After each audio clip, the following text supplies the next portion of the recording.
I will mount this giant 65-inch 8K TV alone.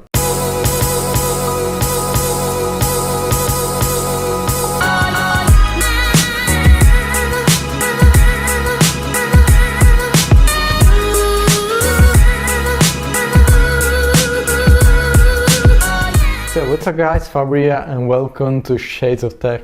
In the last year we changed many TV on the stone wall of the studio. You might remember the beautiful LG OLED C9 from last month. In the last video we show you how this 8K TV wall mounted can be the best looking TV with the boxy design and the frame on the wall approach. But we focus mainly on the aesthetics, so be sure to check this video. Today we'll be focusing more on the mounting mechanism and the process to show you how simple and quick it is compared to regular VESA mounting option. And as always, I'll leave some links in the description. Today's video is very special for two reasons. The first, because it's an 8K TV, it's a Samsung Q950R 65-inch. Not the best TV for 2020, as we show you, the LG 4K OLED C9 can look sharper than this 8K TV. But definitely a good 33 million pixels. And second, because it features the best wall mounting system in the world, the sleekest I have ever seen, the no gap support that turns your TV into a frame on the wall. It's so good that I really hope it will become the standard for the future models from all the brands. This TV can be mounted both with a standard VESA mount or with the Samsung proprietary no-gap support. We tried of course the first one but didn't go very well, more in this video. We had some problems, so we decided to go for the second one, which is very appealing because it combines aesthetic and simplicity. The no-gap system is branded by Samsung, and bad news, you can find the original Samsung support on Amazon for $100. It's a lot, but the good news is that there are third-party compatible support which cost around $40 to $50. Being just a TV bracket, it seems us like an overpriced iron-made accessory like the Apple Display XDR stand, and we didn't want to spend extra $50 unnecessary dollar, so we got this third-party one for cheaper. We got one from McLean, but in the USA you can find the mounted no-gap support. I leave of course the link in the description. So in the box there is the main support, which is composed of two brackets. One goes on the wall and the other on the TV. Then there is a paper with the dimension you can use to make precise holes in the wall, very neat and clean. And then all kind of screws and you can possibly need.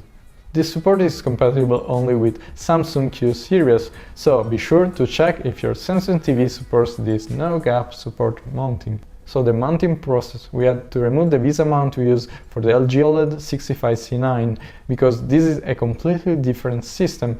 We used the last one for a couple of years, but luckily we were able to use the same also with the new system.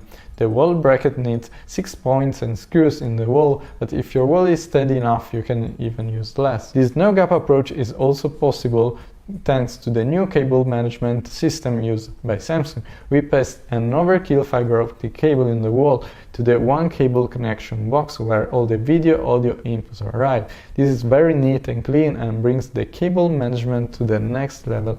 In this way we were able to reach the floating and minimal look you can't even achieve with other TVs. Thanks to this approach we were able to ditch all this mass of cables. Not bad.